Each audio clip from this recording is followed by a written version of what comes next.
So we're going to talk about how to drive shareholder value through brand and customer equity. And here we go. So what I'm going to talk about is the importance of measurement. Then I'm going to talk about in detail more about the brand equity and customer equity. A little touch on the use of metrics, which some of the other speakers are going to talk about. And then end off with a little bit of the art, because marketing is really a science and an art. So how do we get it done? So marketing metrics, why are they important? This is because of the accountability of marketing. So we cannot anymore just say we had R1 million, $1 million last year, we need $2 million next year. We need to prove what that benefit is going to be to the organization. We need to ideally identify the causal linkages between marketing and the financial outcomes.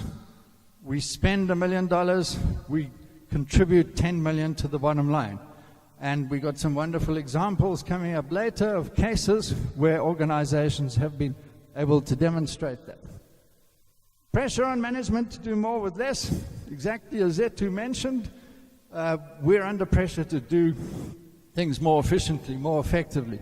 And that's where the world of digital technology, digital marketing comes in. A lot more cost-effective ways of making direct contact with your customers. And we'll talk about that. The others will talk about. Conventional measures, as I mentioned, the accountants tend to treat them as expenses instead of what the future benefits are. Meeting short-term targets, the bosses are saying, well, we've got to meet this profit target, or we've got to meet these objectives for the shareholders. And to do that, we're going to switch off advertising. We're going to switch off training. We're going to switch off the customer relationship building. Because that's, by cutting expenses, we can make the profit. Now, that's a very myopic view. In fact, there was a study done by Mizik and Jacobson that found that 65% of organizations were doing that. They were actually switching off the investment in the long-term intangible assets, and in the process they destroyed shareholder value to the extent of a reduction in the share price by 22% over a 5-year period. Those who didn't switch off that investment in intangibles grew the share price by 10%. So that's very hard to do, as they say. When you are fighting crocodiles, it's very difficult to remember that you were there to drain the swamp. So you're trying to meet those short-term targets to make everybody happy, but you are really there to build the business in the long term. Whether you're not-for-profit, whether you're a for-profit organization, you need to build that business into the future. And we've just spoken about the increasing value of intangible assets, now up to 75%. So what is our challenge? As Webster and others said, can marketing regain its seat at the table? And what table are we talking about?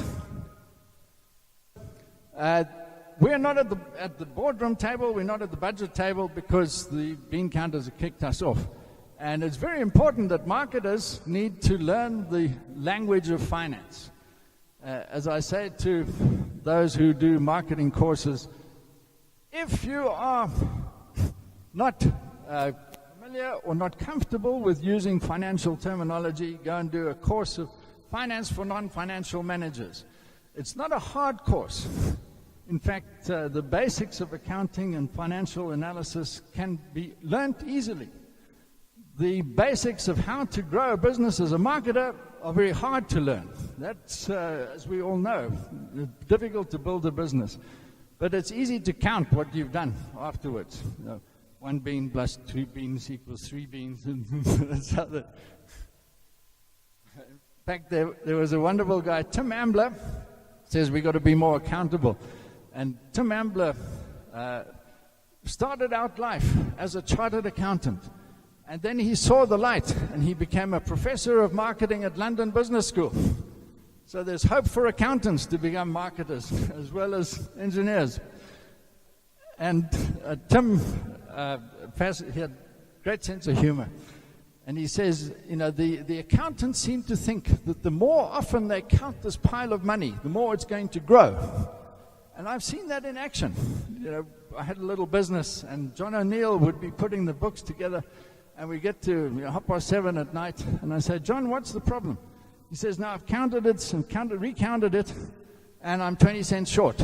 So I said, John, here's 20 cents. Let's go home. No, you can't do that. You've got to count it. So Ambler says, let's see how we can make the investments count, the investments in marketing. So this is our challenge. Where do we spend the next marketing dollar? Is it acquiring or retaining customers? Is it building the brand or customer service? And which marketing program will give us the best return on our investment? So that's what we want to do. That's what we should be aiming for, as opposed to saying to the bean counters, no, you guys don't understand. Let's actually get them on our side.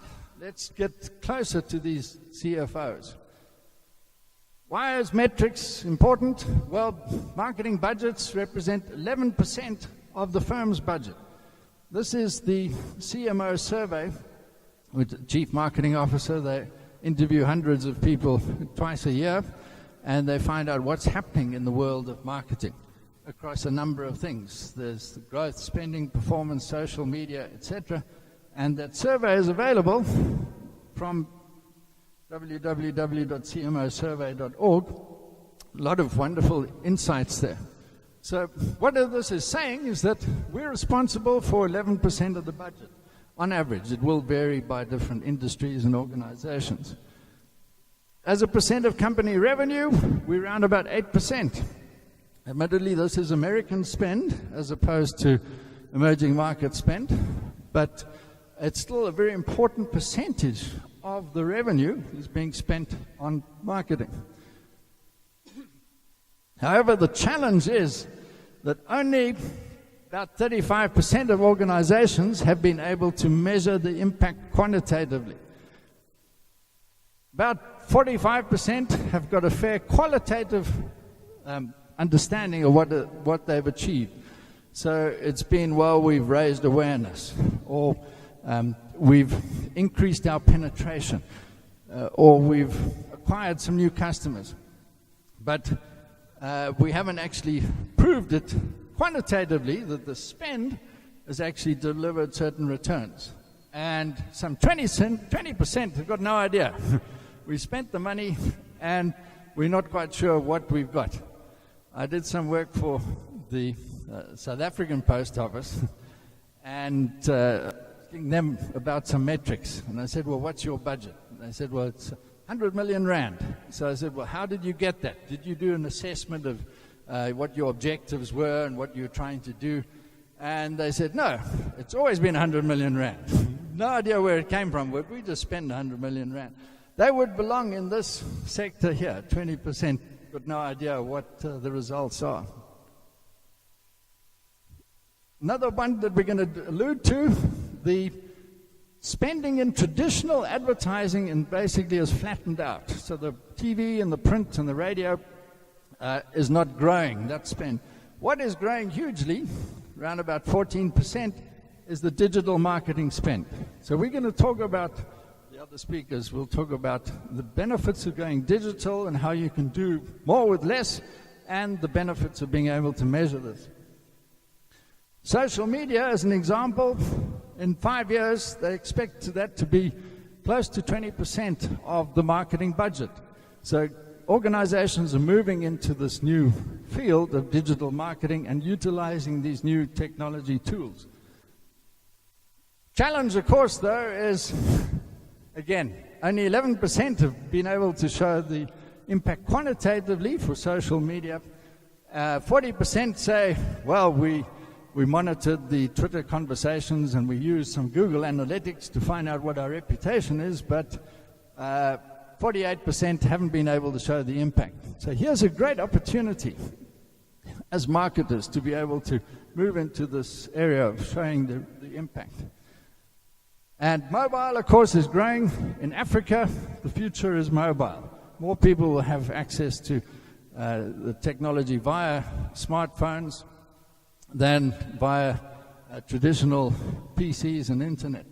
So that's where a lot of the spend is going to go as well.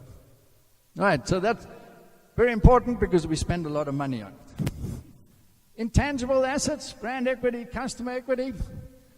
This shows the increasing value of intangibles. 1980, the bean counters could explain 80%. The net asset value of a company was given by the bean counters to be 80% of what the market value would be. Today, the bean counters only explain 25%. The market is prepared to pay a premium of 4 times what the bean counters say. So 75% are intangible assets. Another study done by McDonald says intangible average 67%.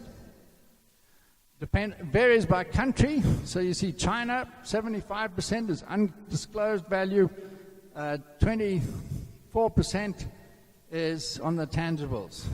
Brazil, 25% tangibles, 66% undisclosed intangibles. The disclosed intangibles. Does anybody know why some tangibles are disclosed and some are not disclosed?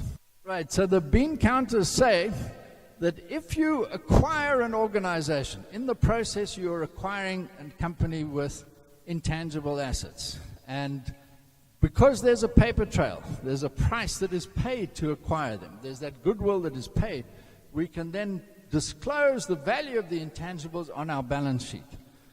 So we had Barclays Bank buying Absa in South Africa. So Barclays could disclose the value of the Absa brand on the balance sheet because there was a paper trail. There was a bought and sold. There was an exchange process. So disclosed intangibles are those that have been acquired. If you acquire intangibles, you can put them on the balance sheet. So you see countries like USA, Germany, France, a lot of mergers, acquisitions, acquiring other organizations, so therefore they can put the intangibles on the balance sheet. Right. What are these intangibles? As we've mentioned, the human side, the brand, and the customer equity, and anything else like intellectual property. Here's an example. Procter & Gamble paid 31 billion pounds when they bought Gillette, but only 4 pounds out of the 31 was for the tangible assets, the building, the equipment, inventory, etc. 27 billion were intangibles. Gillette brand, they said, was worth 4 billion pounds. Duracell, 2.5. Oral-B, 2. Braun, 1.5. Their retail and supplier network, 10 billion. And their innovative capability, because Gillette is renowned for innovation in shaving technology, they said was worth 7 billion pounds. So a huge amount is being paid for these intangible assets. So from our side, what are the two most important? Well, it's brand equity, which is the inherent value of the brand. So a brand is an asset. It's an intangible asset. What do we mean by an intangible asset? We cannot touch it. Like customer equity is an intangible asset. So we cannot touch customers. But we can do it. And what is important is that the research shows that there's a positive correlation between the brand equity and shareholder value and customer equity and shareholder value. So if we can drive brand equity, if we can drive customer equity, we're going to be doing what we need to do for the benefit of the organization. Customer equity is defined as the sum of the lifetime values of all the firm's current and future customers. We're going to talk a little bit more in a moment about that. How much is a brand worth? Well, Interbrand assessed in 2016 that the most valuable brand was Apple. And Apple they valued at $178 billion. That's huge. The size of the South African economy is about $350 billion. So Apple's brand is valued at half the value of the South African GDP. One of the fastest growing is Google. Coca-Cola has always been in the top 10 for many long years. And you see a lot of high-tech brands, Microsoft, IBM, Samsung, Amazon. Knocking on the door at number 15 is Facebook. Again, very little tangible assets, but a huge amount in terms of the value of the brand because of their customer base. So the brand is worth a lot. Anybody know how they value these brands?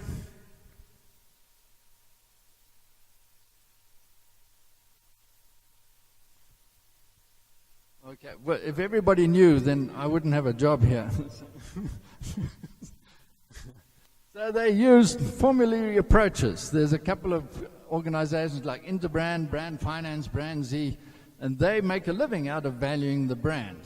And what they do is they take the company data and they analyze the finances, and they say from the profit that they get, how much is attributable to economic earnings? And economic earnings are those that come from the intangible assets. And from the intangible earnings, they get some market data and do some empirical analyses, and then they work out what the brand earnings are. So what percent of intangibles are attributable to the brand? Say 25%. So if that's profit 100 million, economic earnings from the intangibles 80 million, then the brand is worth a quarter of that, so 20 million is attributable to the brand. Then they look at the strength of the brand, again from some various empirical analyses of the company and the market, and they work out a discount rate. So they project what the future brand earnings are going to be, and then they bring them back to the present using a certain discount rate that they get from, dependent on the risk associated to the brand earnings. So then the brand value is the net present value of the future earnings. So that's how they get it. Who understands net present value?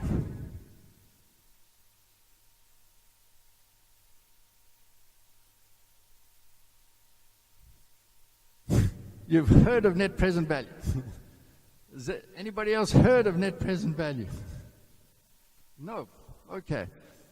It's a very powerful financial tool that we as marketers can use to pull the wool over the eyes of the financial people. It's using their own sword. And we can utilize that to understand what is happening. I'll explain it in a moment. So this is Interbrand explaining the economic earnings, the brand strength score, how strong is it, and that gives the brand value as the present value of the future brand earnings. Customer equity is, again, dependent on the lifetime value, and we can measure the lifetime value by the net present value of all current and future profits generated from a customer over the life of that customer with the firm. There's an organization called Hamburger University in the States. You can graduate there with a degree in how to make hamburgers. This is true. So it's not only, it's half a bun and a patty and a piece of lettuce, and the bun into the box and away you go. They teach you all about site selection and marketing, training of staff, operations, systems, etc. And it's owned by McDonald's. So they send all their franchisees and employees through this Hamburger University. And one of the lectures that they have, a guy walks in and he's got a hat on. And on this hat is $2,500. And they ask, what is the implication of this person with a hat of $2,500? And the answer is... Okay, customer equity. Okay, customer lifetime value. Customer lifetime value. She got it right. You can have your prize. Okay, so to a McDonald's customer, they say when somebody walks in, don't see the $10 that somebody wants to buy a Big Mac and a Coke. Say, see the $2,500, because this is the value of all the profit you can make from a good McDonald's customer. So look after that customer appropriately. So that's what a lifetime value is. If we take $2,500 times the million customers that they have, we can end up with what is the value of the customer base. So, easy to do. So this is the principle of net present value.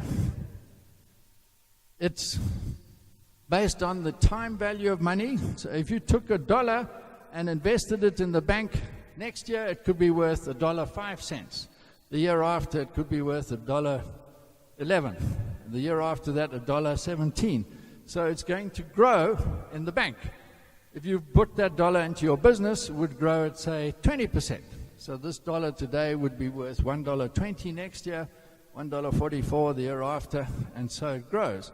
So that's how, because of the time value of money, money grows because of that investment into a business or a bank or some form of financial vehicle. So present value is just the reverse. So we took that $1.44 in 2 years' time, we said, how much is it worth today? We discount it back, we get it's worth $1 because that was invested at 20%. 20% being the discount rate. So take $1 invested at 10% grows to 110 to 121. So the future value is the current present value, that's $1, times the investment rate, 1.1, 1 plus 10%, for the number of periods, in this case 2 years. So that's the future value of $1 would be 121 in 2 years' time. So present value is just the reverse. We turn it around and say how much is the current value today of that $1.21 that is in 2 years' time. And that's the principle. And any basic financial book will tell you exactly how to calculate present value. And it's not a difficult concept. It's something that we can use, a tool that we can use, which the financial people understand is a recognized method of assessing the future benefits or the future profits or the future revenue or future cost savings, and what is that benefit today. And because it's a recognized tool, we can say this is how we will understand the investment today in marketing, but measure the future benefits and bring them back to today's terms, and that would give us the net present value. So, very powerful tool. Where do we get this discount rate from? Here we've got a 10% discount rate, and that reflects what the business opportunity cost is. Any wild guesses where we would find this discount rate?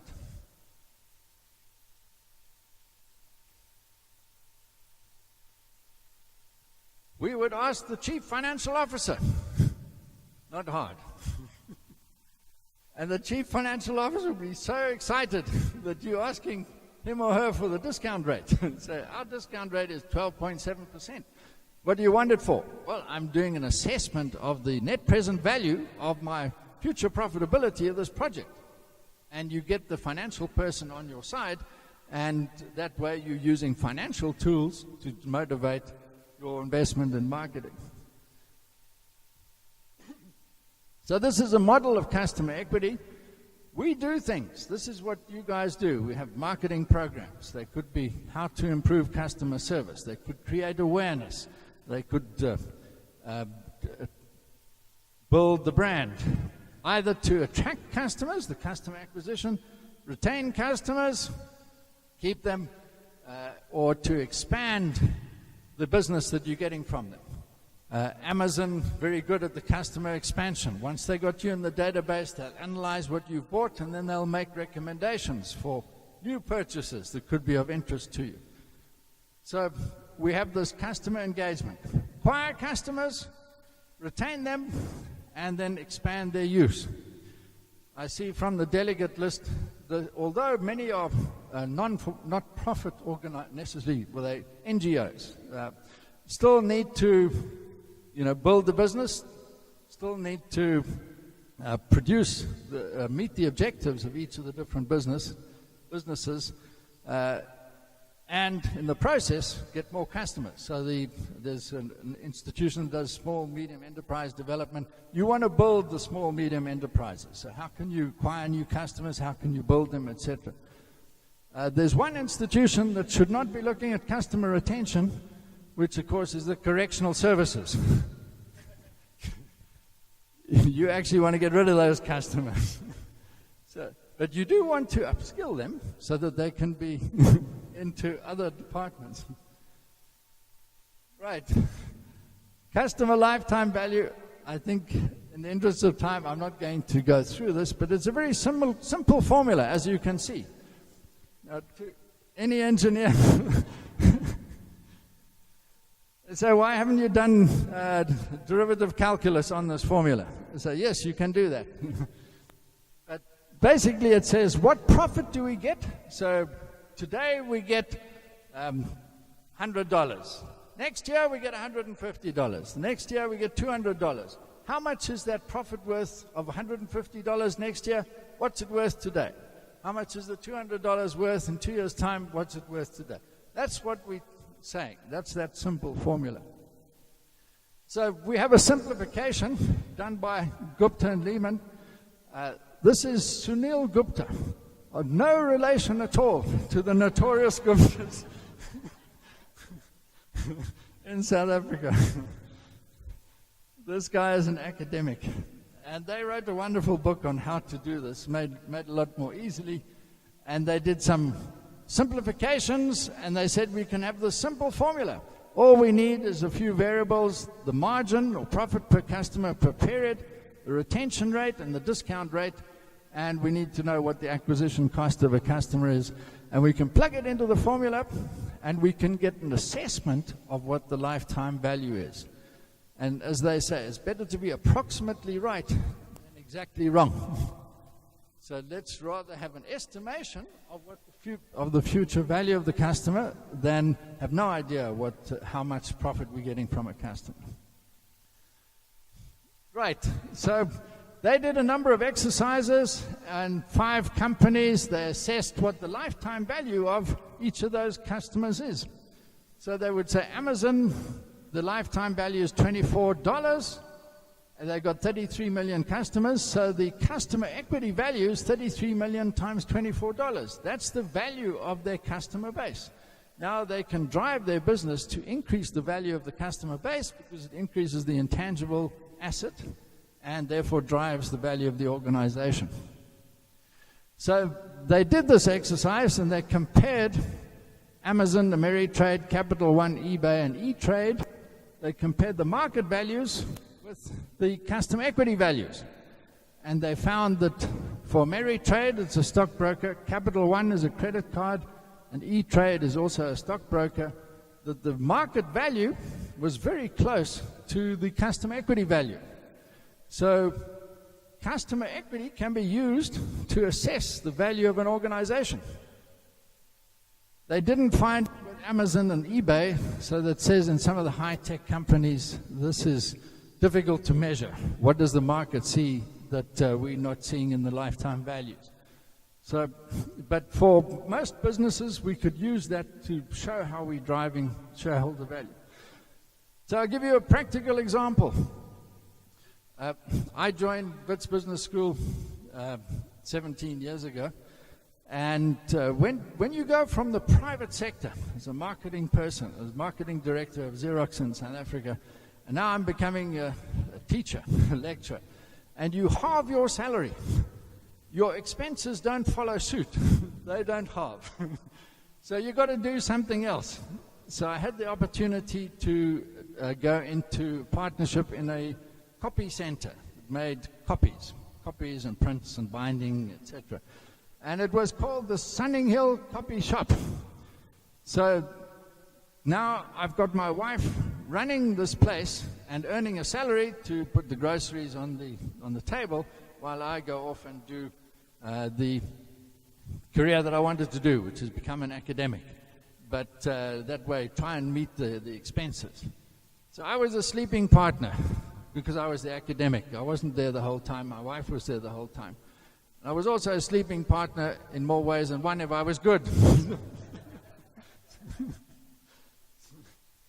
So we got the Sunning Hill coffee shop that's making a little bit of money. And then 3 very bright MBA students said, well, we want to buy your shop. So they made an offer.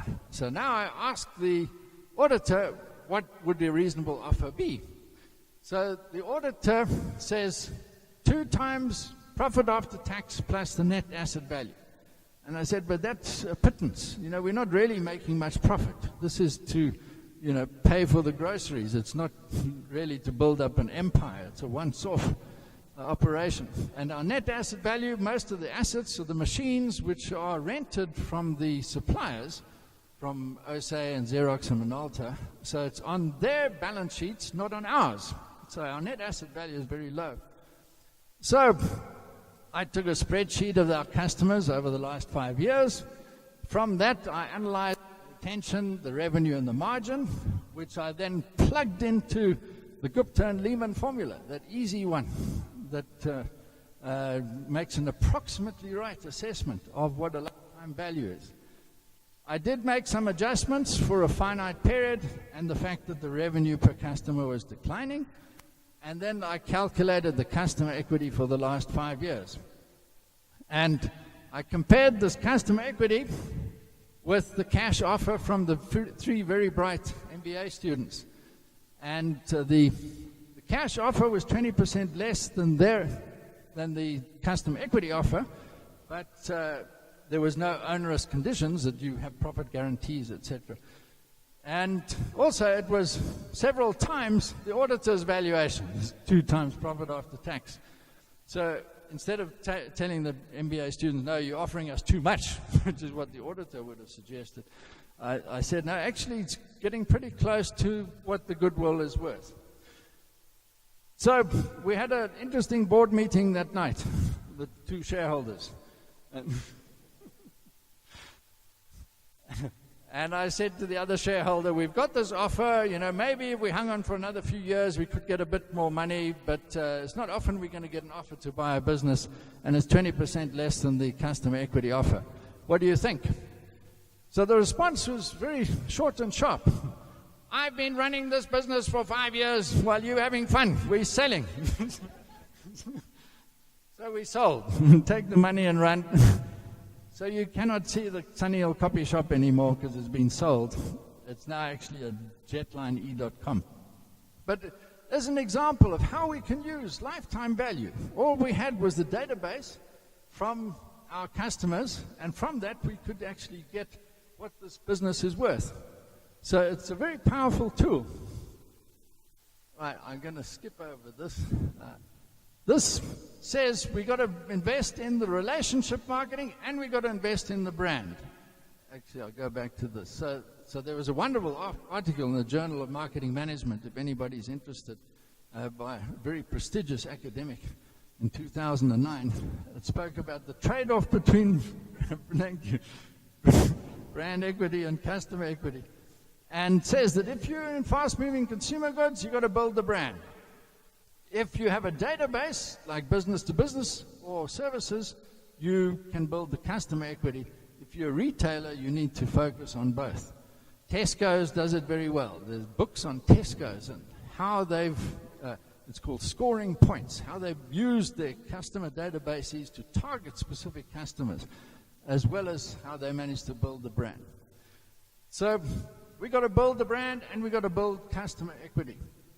Now, what drives the brand equity and customer equity? The brand equity is driven through greater awareness, greater loyalty to the brand. Harley-Davidson motorcycles got one of the most loyal following to the brand. 95% of Harley-Davidson owners would buy another Harley.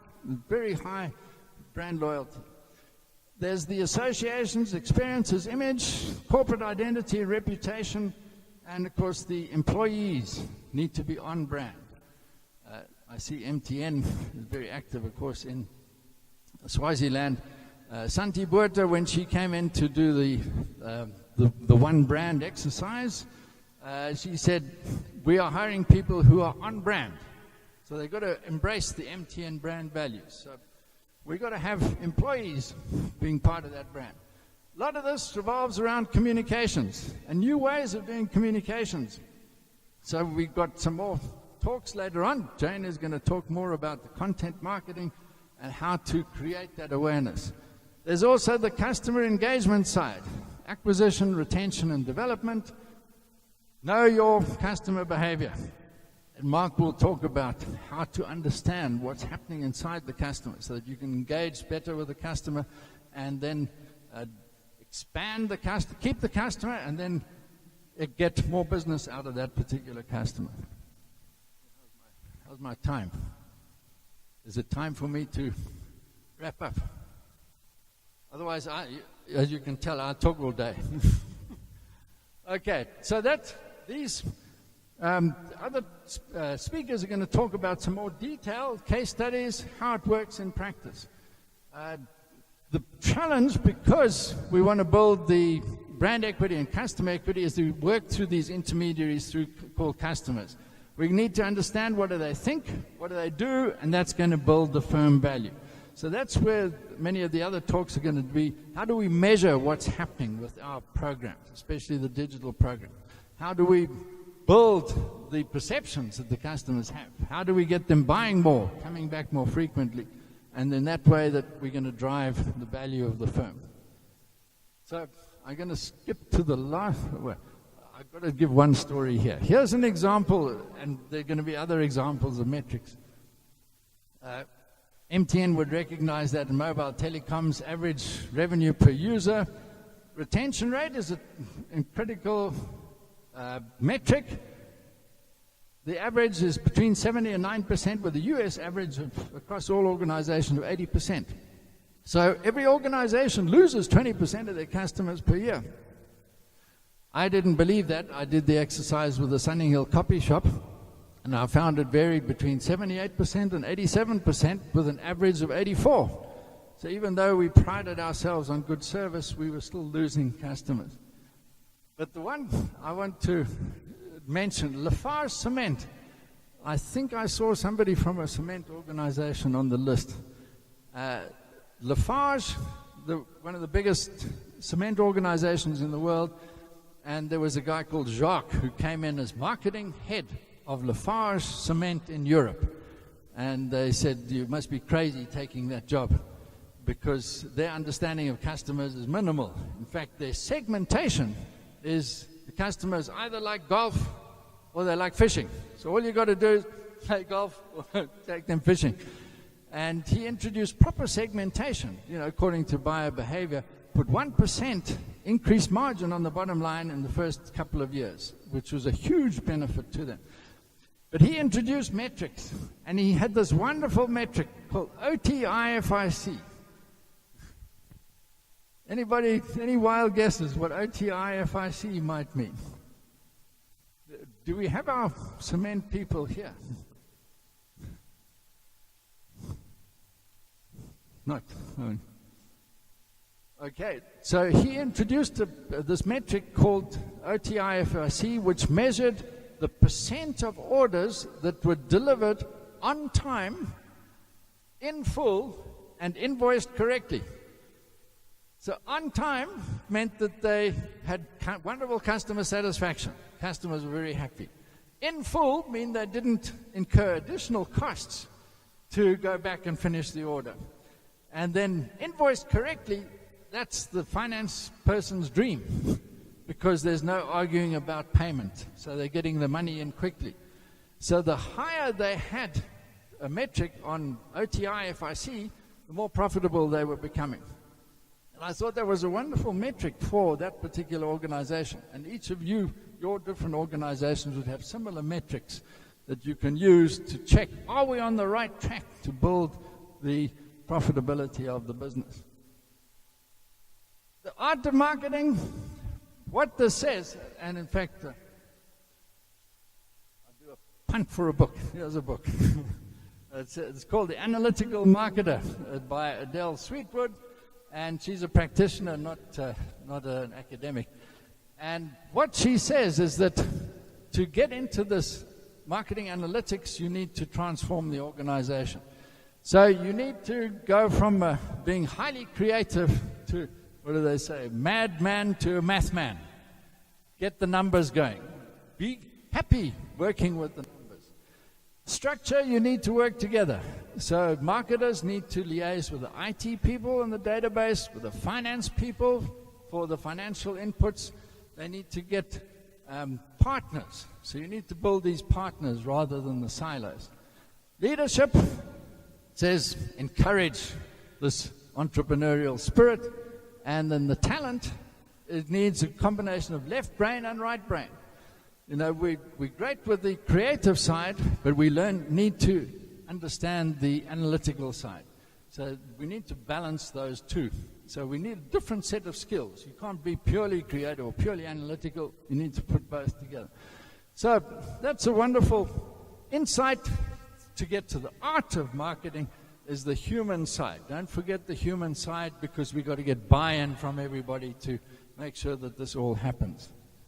So, conclusion, need buy-in from everybody. But this is a great opportunity to make a difference. So my opportunity to make a difference is to say, right, I'm at the end of the presentation. Hopefully we've learned something. Hopefully I haven't spoken up there and nobody's understood. Right, if anybody wants any further information, there's my email address. Always happy to send some of the articles or information about metrics and how these build the intangible assets, how measuring the effectiveness of business can help us as marketers get back to the boardroom table and talk appropriately with the financial people and justify what we're doing, which is building the business. Right. Thank you very much. Thank you.